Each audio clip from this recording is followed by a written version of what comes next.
In recent months, one topic has returned to the headlines around the world: deportations. This is especially true since Donald Trump returned to the U.S. presidency and resumed his old promise to empty America of immigrants. However, what few people have noticed is that this movement has not been restricted to the United States.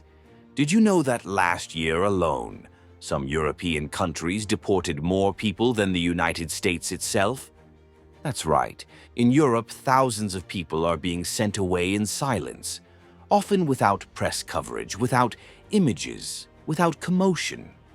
While everyone is talking about the walls and caravans of America, in various parts of the old continent, the siege is closing even faster.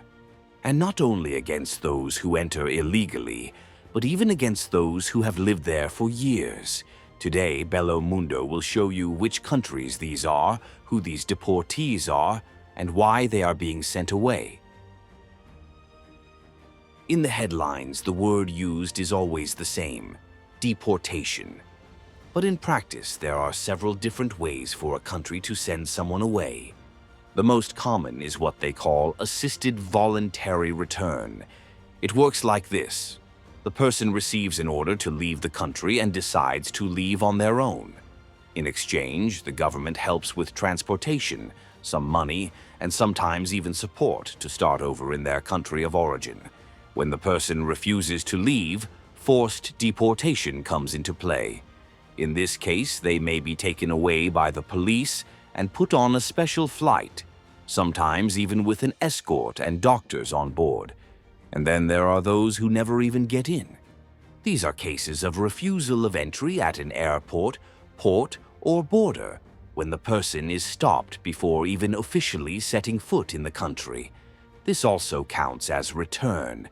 These categories appear in official reports, but the names change from country to country. To produce this video, we used data from reliable sources such as Eurostat, the Statistical Office of the European Union, as well as reports released by European governments, such as those of the United Kingdom, Cyprus, and others. Each country has its own way of applying these measures. But one thing is certain: deportation has become routine in much of the continent, whether for legal, political, or economic reasons. Now that the basis is clear, let's see which countries are sending the most immigrants away, and why. Number 10. Italy. Italy is one of the main entry points for those who cross the Mediterranean, trying to reach Europe. In 2024 alone, more than 60,000 people landed there. Most came from Libya, Tunisia, and Algeria, fleeing civil wars, persecution, economic collapse, or simply seeking a better life. Of these thousands, only 5,400 were sent back. And then you may be asking yourself, but why so few people? Because deportation is not simple. Even when the Italian courts order the departure, the process can get stuck for various reasons. Some countries refuse to take their citizens back. Some people arrive without documents. There are cases that take years to be tried. To try to speed this up, Italy has begun to seek international agreements. The most talked about was with Albania, where the Italian government wants to set up screening centers outside the country. The official idea is to relieve the system. But behind this, there is a much more complex scenario. These agreements are being challenged in court for violating European Union rules. Decisions are being suspended, NGOs are reporting irregularities, and bureaucracy is holding everything up. The European Union itself has already warned that certain Italian policies need to be reviewed so as not to violate international human rights treaties. Prime Minister Giorgia Meloni, known for her tough stance on immigration, did not mince words. She went so far as to say that Italy will not be Europe's refugee camp, and with this kind of stance, it is clear that the focus there is not exactly on welcoming refugees. Human rights organizations accuse the government of ignoring individual situations, while the Italian population remains divided between anti-immigration rhetoric and compassion for new arrivals. Number 9. Greece. Greece is one of the countries most affected by irregular immigration in Europe. The reason is clear. The country borders Turkey, through which land and sea routes have been used for decades by those trying to cross over to Europe. In 2024, more than 20,000 people arrived in Greece irregularly. However, during the same period, around 4,600 people were deported or returned voluntarily. There are several reasons for this. Like Italy, Greece also depends on international agreements to carry out deportations. One of the main agreements is with Turkey itself, which does not always cooperate. Since 2020, the readmission agreement between the two countries has been slow, and many Greek requests simply go unanswered. Meanwhile, the Greek government has been accused of applying a policy called pushback, when migrants are intercepted at sea and forced to return without the right to seek asylum. Human rights organizations denounce this practice as illegal, but the government denies this, saying it is only protecting its borders. At the same time, Greece has expanded its detention centers and tightened the rules for asylum applications, especially for people coming from countries classified as safe. The result is an increasingly closed system, with few official returns, but with much controversy behind the scenes and unofficial deportations that are not included in the statistics. Number 8. Netherlands. In 2024, the Netherlands recorded about 6,000 deportations, placing the country 8th on the list. There, everything is coordinated by an agency called DTNV, which deals exclusively with returns and repatriation. The most common profiles of deportees include people from Albania, Morocco, Nigeria, and also from the Caucasus region, such as Georgia. The Dutch government's preferred method is assisted voluntary return. In other words, the country offers transportation, financial assistance, and logistical support to those who agree to leave on their own. But when that doesn't work, Plan B comes into play: forced deportations with an escort. An interesting detail, the Netherlands also expels people who live legally in the European bloc but have lost their right to remain, usually due to involvement in crime. This includes deportations to countries such as Romania and Poland, even though they are members of the European Union. However, this policy is controversial because many people return to the Schengen area shortly thereafter. The government claims that deportations are necessary to maintain confidence in the system. Critics, however, say that the country rejects far more asylum applications than it can actually remove, which ends up overburdening shelters and urban centers. In the end, the Netherlands tries to balance incentives and pressure, but they still face the same European impasse: how to make someone leave if their country of origin will not take them back. Number 7. Switzerland. Switzerland ranks 7th with more than 7,200 deportations in 2024. Most of the people removed are from countries such as Albania, Kosovo, and Morocco, mainly after having their asylum applications denied. What is most striking about the Swiss case is the massive use of so-called special flights. These are planes chartered exclusively for deportations, and usually with police escorts and medical supervision. In the last year alone, more than 4,700 people were deported using this type of operation. Switzerland also offers incentives to those who agree to leave voluntarily: travel expenses, financial assistance, and support to start over in their country of origin. This type of return costs less and avoids controversy, but it does not always work. And when it does not work, the government does not hesitate to enforce forced deportation. This model divides opinion. On the one hand, there are those who see it as efficient. On the other, there are critics of the treatment of people in vulnerable situations, especially in detention centers, where proceedings sometimes take months to progress. As a result, Switzerland appears on the list as an example of a small country that takes big measures to control irregular immigration. Number 6. Cyprus. It may come as a surprise, but one of the countries that deported the most immigrants in Europe in 2024 was Cyprus. This is noteworthy for one simple reason. The country has just over 1 million inhabitants. It is one of the smallest on the continent, both in terms of population and size. Even so, it recorded around 9,500 deportations in the last year alone. Most of the people removed came from sub-Saharan Africa, South Asia, and the Middle East. These were people who left their homes fleeing civil conflict, religious persecution, economic collapse, or, in many cases, authoritarian regimes. However, for a small country like Cyprus, with limited resources and an already overburdened reception system, keeping so many irregular migrants became a challenge. Overcrowded centers, pressured cities, and social services at their limit led the government to speed up the departures.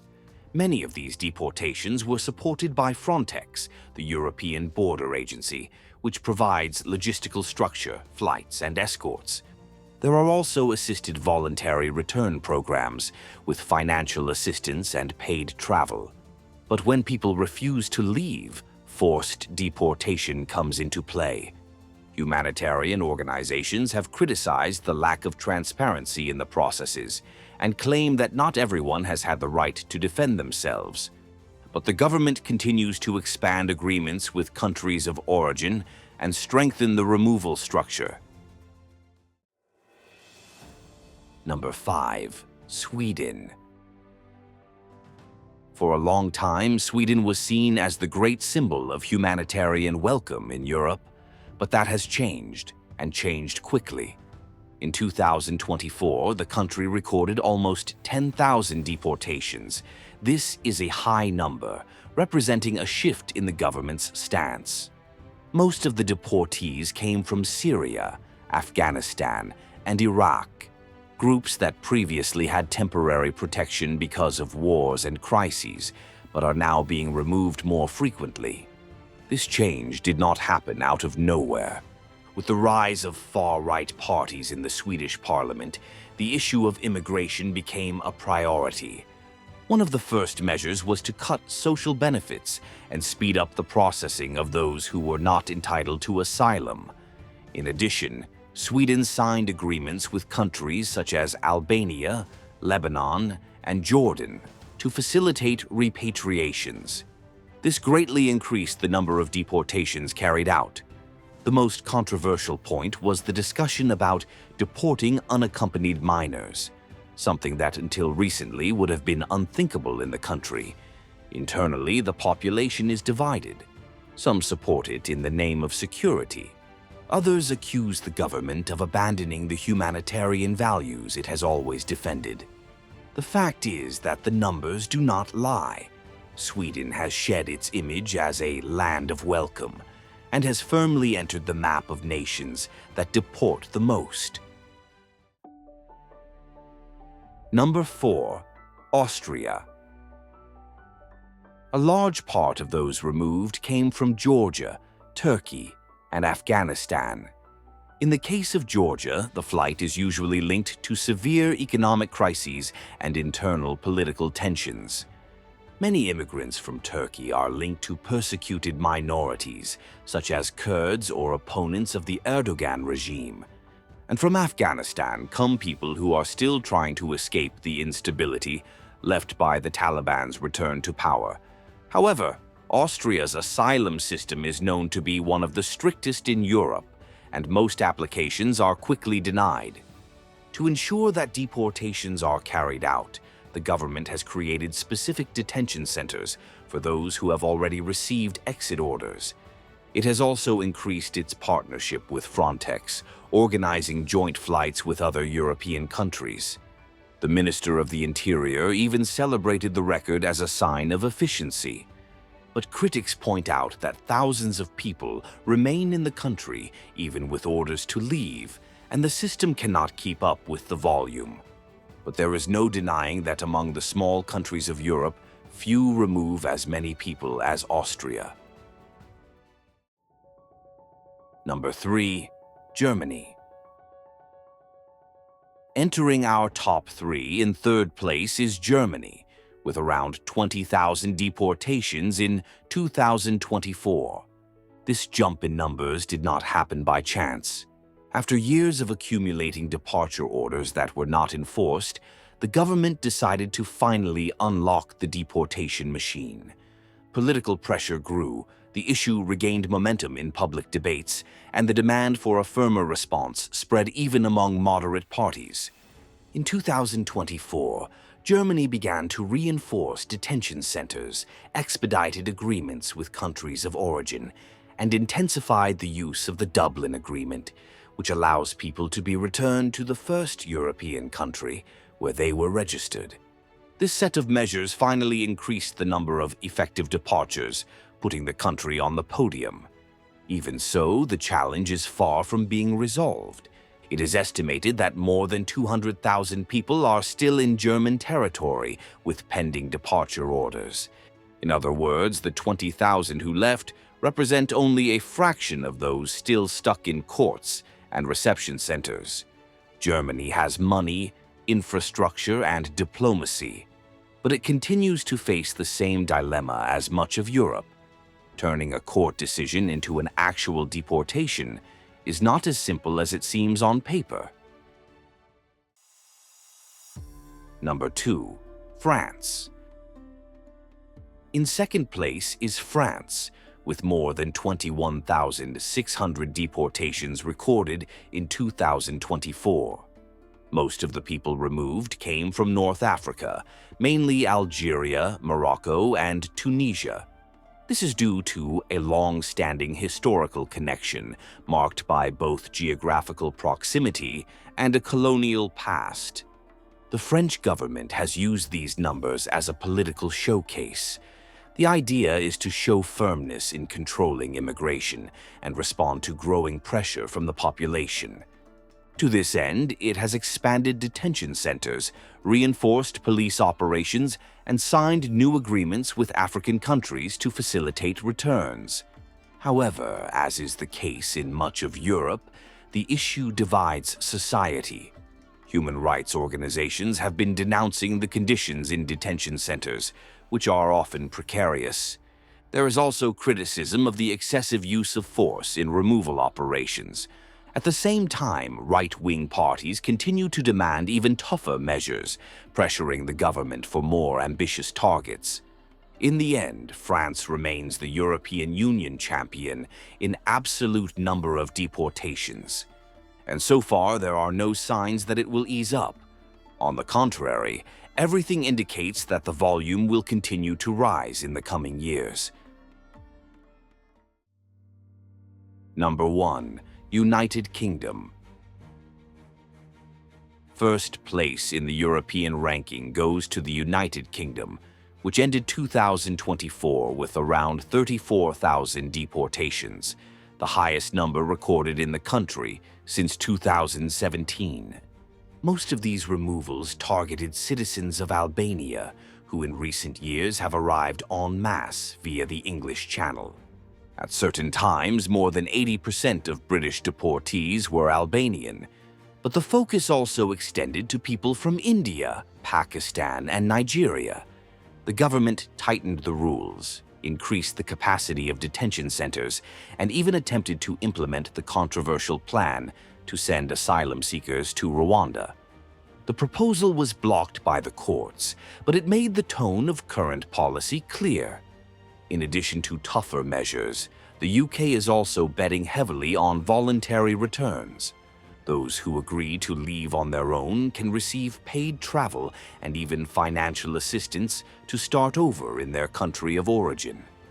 This helps to increase the total numbers and also relieves pressure on the system as it avoids long detentions. Internally, the political impact was strong. For part of the population and for conservative parties, the 34,000 deportees became a symbol of efficiency. In 2024, no country in Europe deported more people than the United Kingdom. And by the signs so far, this leadership should remain strong in 2025 as well. As you can see, what was once a topic restricted to political speeches has now turned into direct action in various corners of Europe. Deportations that were once slow and sporadic now appear as a government strategy, with goals, budgets, and narrative disputes. There are countries offering money to those who agree to leave. There are flights with escorts. There are detention centers being expanded. There are agreements signed every week. And all this is happening at a time when Europe itself is trying to redefine what it means to be welcoming or safe. What about you? What did you think of this list? Did any country surprise you? Do you think deportations solve anything or just mask a bigger problem? Tell us here in the comments. We want to know your opinion. And if you liked this content, you know what to do. Subscribe to Bello Mundo, leave a like, share the video with someone who would like to know about this, and turn on the bell so you don't miss the next episodes. Thank you very much for joining us, and see you next time.